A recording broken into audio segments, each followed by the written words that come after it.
अस्सलाम वालेकुम। Welcome to my channel. उम्मीद करती हूँ कि आप बिल्कुल ठीक होंगे और अपने घरों में खुश होंगे। और ईद मुबारक। ये है ईद का सुबह सुबह का दिन और सूरज अभी निकला नहीं है और नमाज का टाइम अब बस ख़त्म होने वाला है। नमाज अदा कर ली है और सबको मेरी तरफ से बहुत बहुत ईद मुबारक। ये है ईद का व्लॉग ईद डे का। और नमाज़ वगैरह पढ़ने के बाद थोड़ी देर मैं दोबारा लेट गई थी और उसके बाद फिर मैं आ गई थी किचन में। और किचन में मैं आज बना रही हूँ चना चाट और साथ में मैं रशियन सैलेड भी बनाऊँगी।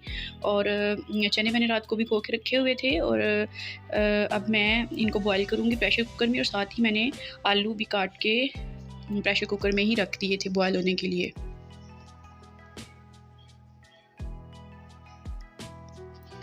तो जब तक हमारे चने बॉयल हो रहे हैं मैं यहाँ पर कुछ फ्रूट्स काट लूँगी। ये मैंने फ्रिज में से निकाले थे अभी कुछ फ्रूट्स। तो यहाँ पर जो बनाना है वो ब्लैक हो गए हैं, लेकिन अंदर से ये बिल्कुल ठीक हैं। और बाहर भी ख़राब हो जाते हैं, इतनी गर्मी है तो फ्रिज में रखते हैं तो ये ब्लैक हो जाते हैं, लेकिन यह कि अंदर से ये सही रह जाते हैं। तो यहाँ पर मैं अब फ्रूट्स काट लूँगी और उसके साथ साथ फिर चना चाट की भी तैयारी जारी है। तो मैं चने को सिर्फ 4 मिनट के लिए प्रेशर कुकर करूँगी। 4 या 5 मिनट में बहुत ही अच्छे से वो सॉफ्ट हो गए थे। यहाँ पर मैं सबसे पहले मैंगो लिया है और मैंगो काफ़ी बड़े साइज़ का है तो मैं इसमें से थोड़ा-सा बस लूँगी और इसको मैं क्यूब्स में काट लूँगी।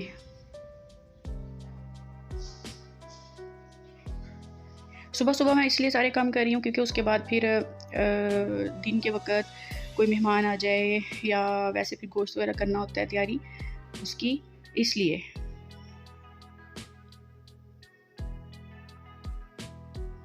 तो यहाँ पर एप्पल अब मैं काट रही हूँ।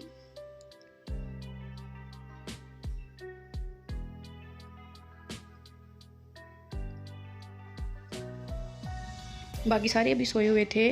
मेरे हस्बैंड जो हैं वो ईद की नमाज़ पढ़ने गए हुए थे, बेटा सो रहा था और मैं किचन में थी ताकि मैं सारे काम सुबह-सुबह ही कंप्लीट करूं। और उसके बाद ये है कि बस गोश्त को समेटें, उसको तक़सीम करें और जो हमने ख़ुद रखना है वो भी संभाल लें और उसके बाद फिर हम लोग फ्री हो जाएं जल्दी-जल्दी। इस वजह से मैं सब कुछ तेज़ी-तेज़ी से कर रही थी।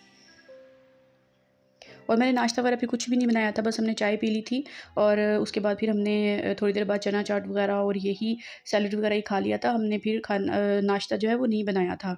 और उसके बाद फिर थोड़ी देर बाद भूख लगी तो हमने फेनियाँ वगैरह खा ली थी क्योंकि यही था कि खाना जब कुर्बानी हो जाएगी तो फिर ही खाना बनाएँगे। तो यहाँ पर मैंने इसमें थोड़ा-सा बनाना ऐड किया था, ज़्यादा बनाना मैंने ऐड नहीं किया था क्योंकि ये फिर ब्लैक हो जाता है। तो मैंने थोड़ा-सा ही इसमें डाला था और उसके बाद मैंने इसमें ग्रेप्स जो थे वो धो के रखे हुए थे, उसको मैंने इसमें डाल दिया और अब मैं इसमें पाइनएप्पल जो है वो डाल रही हूँ। यहाँ पर मेरे पास मिक्स फ्रूट कॉकटेल है, उसमें मिक्स फ्रूट्स होते हैं लेकिन इसमें पाइनएप्पल सब ज़्यादा होता है। तो मैंने वो पाइनएप्पल इसमें ऐड कर दिए थे, उसका जूस मैंने इसमें नहीं ऐड किया था, तो सिर्फ़ पाइनएप्पल ऐड किए थे। इसमें बहुत सारी वेरिएशन होती है, आप कुछ भी कोई भी फ्रूट जो आपके पास पड़ा हो वो ऐड कर सकते हैं। यहाँ पर मैंने अब इसकी सॉस तैयार करनी थी तो उसके लिए मैंने यहाँ पर half packet all purpose cream का लिया था और थोड़ी सी मैंने इसमें हाफ़ कप के करीब मैंने इसमें ना मायोनीज़ डाली थी और 1 चम्मच भर के मैं इसमें योगर्ट ऐड कर रही हूँ। इन सब चीज़ों को हम अच्छे से मिक्स कर लेंगे और इसी में ही मैं थोड़ी सी चीनी ऐड कर दूँगी और इसी में ही मैं थोड़ी सी काली मिर्च भी ऐड करूँगी और इनको अच्छे से हम मिक्स कर लेंगे।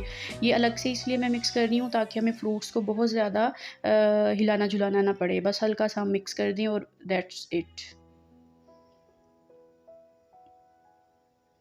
तो ये देखिए यहाँ पर ये बहुत अच्छे से हो गई है। अगर आपको यहाँ पर लगे ना कि ये ज़्यादा थिक है तो आप इसमें थोड़ा-सा जूस ऐड कर सकते हैं पाइनएप्पल वाला। इसमें आप वेजिटेबल्स भी डाल सकते हैं। अब ये चीनी कम लगी थी तो मैंने यहाँ पर थोड़ी-सी और इसमें ऐड की थी और इसमें आप बंद गोभी भी बारीक काट के डाल सकते हैं और जो भी आपका दिल हो। ये जो रशियन सैलेड होती है ये इसी तरह ही होती है, इसकी बहुत सारी वेरिएशंस होती हैं। तो यहाँ पर मैंने इसको डन किया था, लेकिन अभी इसमें एक चीज़ मैंने और ऐड करनी थी, वो थी मैकरोनी और वो मैं बॉयल करने के लिए रखी हुई थी और तब तक मैंने रशियन सैलेड को फ्रिज में रख दिया और यहाँ पर अब मैं चना चाट बनाने की तैयारी कर रही हूँ। चने बहुत अच्छे से बॉयल हो गए थे, बहुत ही सॉफ्ट हो गए थे और चना चाट के लिए इसी तरह के ही चाहिए होते हैं और आलू भी बिल्कुल बॉयल हो चुके थे, मैंने इनको काट लिया है।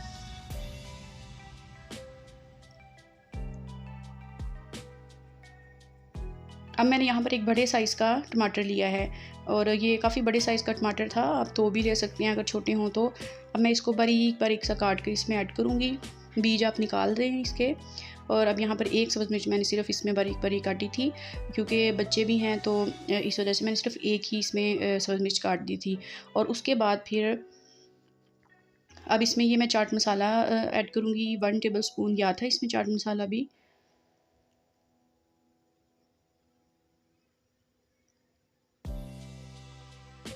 उसके बाद मैंने इसमें नमक ऐड किया है, मिक्स कर लेंगे अच्छे से इन सबको। और यहाँ पर मैंने 2 छोटे से साइज़ के प्याज जो थे ना वो बारीक बारीक काट के इसमें ऐड कर दिए हैं।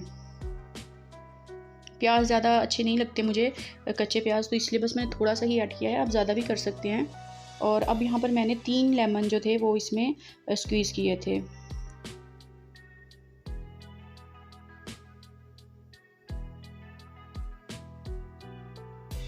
तो बस जी हमारी यहाँ पर चना चाट जो है वो रेडी हो गई थी। तो अब मैं इसको एक बाउल में निकाल लूँगी।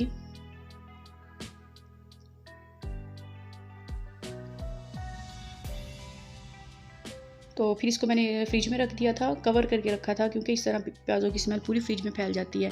तो अब यहाँ पर जो मैक्रोनी मैंने बॉयल कर ली थी वो अब मैं रशियन सैलेड में मिक्स कर दूँगी। और यहाँ पर देखिए हमारी सैलेड भी रेडी हो गई है। तो फिर मैंने इसको भी फ्रिज में रखा ताकि ये ठंडी रहे। और जहाँ पे मैंने भेजनी थी 1-2 घरों में वो मैंने भेज दी, और बाकी को मैंने फिर इसी तरह फ्रिज में रख दिया था। इस वजह से सुबह-सुबह बना ली थी कि कोई भी मेहमान आ जाता है कभी, तो फिर बंदा उनको सर्व कर देता है। अब यहाँ पर मैं फ्रिज की तैयारी कर रही थी, क्योंकि अभी कुर्बानी हो रही थी, तो फ्रिज में भी फिर ज़ाहिर है गोश्त वगैरह रखना होता है। मैंने यहाँ पर शीट सबसे नीचे रखी थी, और उसके साथ ही मैंने एक साइड पर ये शॉपर रख दिया था काट के। और कोने मैंने जो थे ना वो कोशिश की थी कि अच्छे तरीके से कवर हो जाए, ताकि ब्लड जो है वो किसी तरफ से भी ना जाए, क्योंकि गोश्त को जितना भी आप वॉश कर लें अच्छे तरीके से उसमें ब्लड थोड़ा बहुत रह ही जाता है। और फिर मैं ऐसे करती हूँ, ये देखिए यहाँ पर मैंने एक पैकेट आपको दिखा रही हूँ, मैंने बहुत अच्छे से वॉश किया है, लेकिन फिर भी इसमें ब्लड है। तो इस वजह से मैंने वहाँ पर शीट लगाई है फ्रिज में, और फ्रिज के अंदर फिर मैं शीट के बाद उसमें ट्रे रखती हूँ और उसके अंदर गोश्त रखती हूँ। यहाँ पर मैंने ये काम ख़त्म किया अपना, और साथ ही मैंने किचन को साफ़ किया, और साथ ही मैंने घर को भी साफ़ कर लिया था। घर की भी बहुत अच्छे से मैंने आज सफाई कर ली थी, तो घर भी नीट हो गया था और किचन भी। उसके बाद फिर मैंने अपने बेटे को यहाँ पे देखिए, उसको मैंने शॉवर दिलाया है, और अब वो बैठा हुआ है और कपड़ों का वेट कर रहा है। तो अब मैं इसको ये वाला ड्रेस पहनाऊँगी। सुबह-सुबह मैंने यही पहना दिया था पहले, क्योंकि इसने सारा दिन खेलना होता है और ये गंदा ना कर ले, मैंने ये इसको डार्क से कलर का पहना दिया था। और बाद में फिर जब शाम को हम लोग इसकी अपने बेटे की दादों की तरफ गए थे, तो फिर मैंने इसको जो मेन इसका ड्रेस था वाइट कलर का वो पहनाया था। कपड़े पहना के अभी मैंने इसको खुशबू लगाई थी।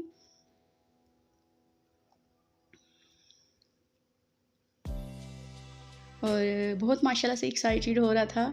तो उसके बाद फिर मैंने इसको ये जूता पहना दिया था। ये इसका जूता है छोटी ईद का, छोटी ईद पे लिया था तो काफ़ी बड़ा था उस वक़्त, अब इसको पूरा था। तो बहुत माशाल्लाह से अच्छा लग रहा था और बहुत एक्साइटेड था।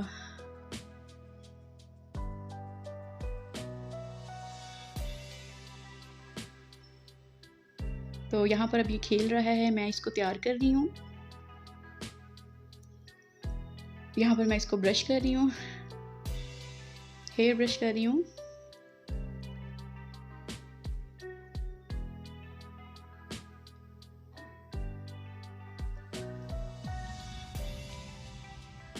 तो बच्चे जो हैं वो बस इसी तरह ही अब ये खेलने लग गया था अपनी परफ्यूम के साथ, और मेरी कोशिश यही थी कि ये वापस दे दे, टूट ना जाए, लेकिन ये नहीं दे रहा था वापस मुझे। और पूरे कमरे का इसने बुरा हाल 1 मिनट में कर दिया था। यहाँ पर ये अब माशाल्लाह से रेडी हो गया था, और अब इसकी की नींद का टाइम था, तो ये 12 बजे तक सो जाता है। दोबारा सुबह उठता है 8-9 बजे, और फिर 12 बजे फिर सो जाता है। तो अब मैं इसको सुलाने के लिए फीडर वगैरह इसका रेडी कर रही थी, ताकि मैं इसको सुला दूँ। फिर माशाल्लाह से ये 2-3 घंटे सो जाता है। तो यहाँ पर ये बैठा हुआ शरारतें कर रहा था, कभी मेरे पास, कभी अपने बाबा के पास।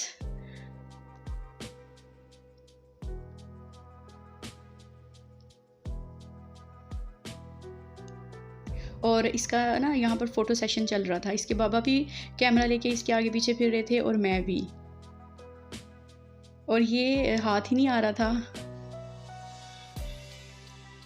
और बस फिर अब इसके बाद मैंने इसको यहाँ पर सुला दिया और फिर ये सो गया था। तो फिर मैं फ़ारिग थी, अभी कुर्बानी हो रही थी, तो मैंने कहा अभी मैं अपना थोड़ा सा स्किन केयर कर लेती हूँ, क्योंकि टाइम ही नहीं मिला कुछ भी करने का, नो पार्लर जाने का टाइम मिला था। तो मैंने यहाँ पर मैं खुद भी स्किन पॉलिश कर लेती हूँ अपने घर में ही।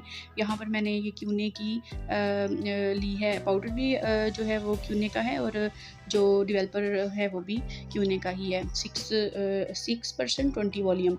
यहाँ पर मैंने इसमें सॉफ्ट टच का सूदिंग लोशन थोड़ा सा ऐड करूँगी। ये स्किन पॉलिशर का मैं आपको बता रही हूँ, और यहाँ पर सॉफ्ट टच का ही स्किन शाइनर है। और इसके बाद इसके अंदर एक जो वाइटनिंग कैप्सूल होता है, पार्लर्स में भी यही ऐड करते हैं, वो मैं इसमें एक ऐड कर दूँगी। तो अब मैं आपको बनाना भी दिखाती हूँ कि इसकी क्वांटिटी हमने कितनी लेनी है। यहाँ पर जो ये वाला स्पून मैं यूज़ करूँगी, तो ब्लीच बनाने का तो तरीका सबको ही आता है कि जो पाउडर होता है वो हाफ़ क्वांटिटी में होता है, लेकिन लिक्विड जो है वो डबल क्वांटिटी में होता है। यहाँ पर मैं पाउडर सबसे पहले इसमें ले रही थी। ये मैंने 1 स्पून लिया था पाउडर का, और उसके साथ ये जो लिक्विड है वो मैंने 2 स्पून्स लिए थे, और ये मैं बना रही थी फेस के लिए और अपने हाथों के लिए। और यहाँ पर मैंने एक इसमें कैप्सूल डाल दिया। ये हमारी ब्लीच बन जाती है। यहाँ तक जो प्रोसेस है वो ब्लीच का है, लेकिन उसके अंदर जब हम सूदिंग लोशन और दूसरा वो मैंने आपको दिखाया था शाइनर, वो ऐड करती हैं तो फिर वो पॉलिशर बन जाता है। अब यहाँ पर इसके बाद डर्माकोस का है मेरे पास स्क्रब, और ये बहुत अच्छा है, डेली रूटीन में भी आप यूज़ कर सकते हैं। वो भी स्किन पॉलिशर के बाद ये लगाएं और उसके बाद फिर आप ये मास्क लगा सकते हैं। और बस ये मैंने ये कर लिया था सारा कुछ, और उसके बाद फिर मैंने अपने, क्योंकि मैंने शॉवर लेना था, मैंने यहाँ पर अपने बालों को डाई भी कर लिया था, डाई लगाया हुआ था, तो मैंने फिर शॉवर लेना था। मैंने अपने कपड़े जो प्रेस कर रही हूँ, अभी मैं फ़िलहाल नॉर्मली घर का ही सूट कोई पहन रही हूँ, क्योंकि अभी गोश्त वगैरह का सारा काम करना है, तो इसलिए फिर सफाई भी ज़ाहिर करनी है, तो मैं नया ड्रेस ना अभी नहीं पहन रही। तो मैंने जल्दी से ये कपड़े प्रेस अपने किए और फिर मैंने शॉवर लिया और फिर मैं फ़्रेश हो गई थी।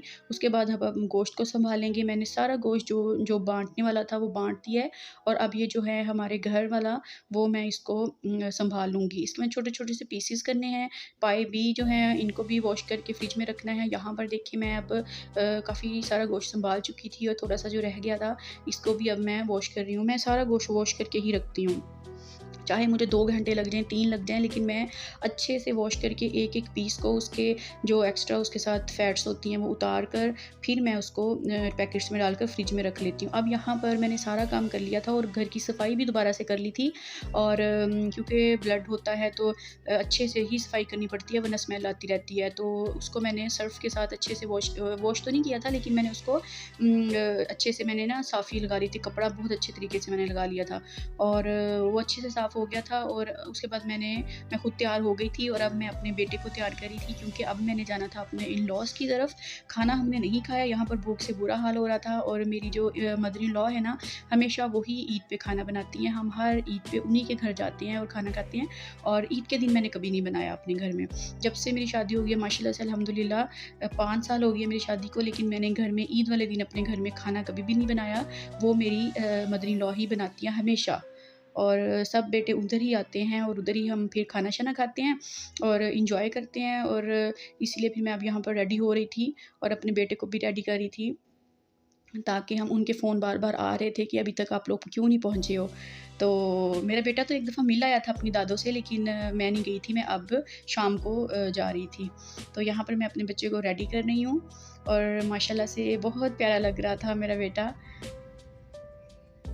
और फिर अब हम बस निकलने ही वाले थे घर से। यहाँ पर इसका दोबारा से फ़ोटो सेशन हो रहा था, इसके बाबा इसकी फ़ोटोज़ बना रहे थे, तो उसके बाद फिर हम लोग निकल जाएँगे।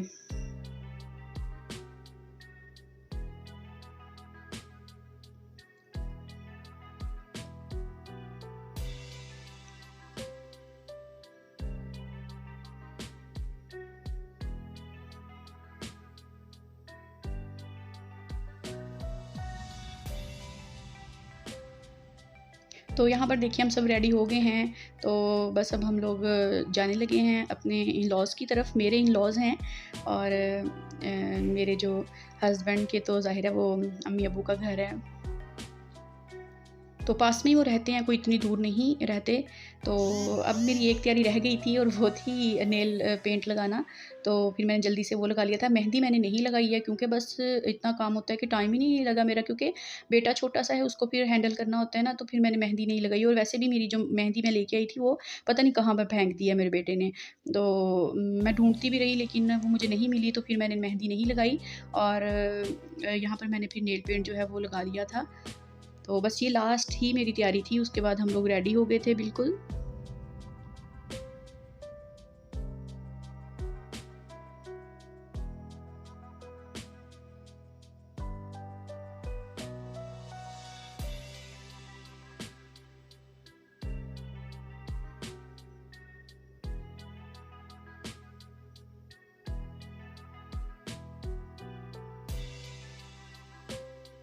तो यहाँ पर अब हम वापसी आ गए हैं, अपने इन-लॉज़ की तरफ से मैं वापस आई हूँ। तो यहाँ पर देखें, मेकअप मेरा वैसे ही पड़ा हुआ था, मैंने उस वक़्त ऐसे ही रहने दिया था कि मैं आकर इसको समेट लूँगी। अब मैंने कपड़े वगैरह चेंज कर लिए हैं और ज्वेलरी वगैरह सारी रिमूव कर दी है, मेकअप रिमूव कर दिया है।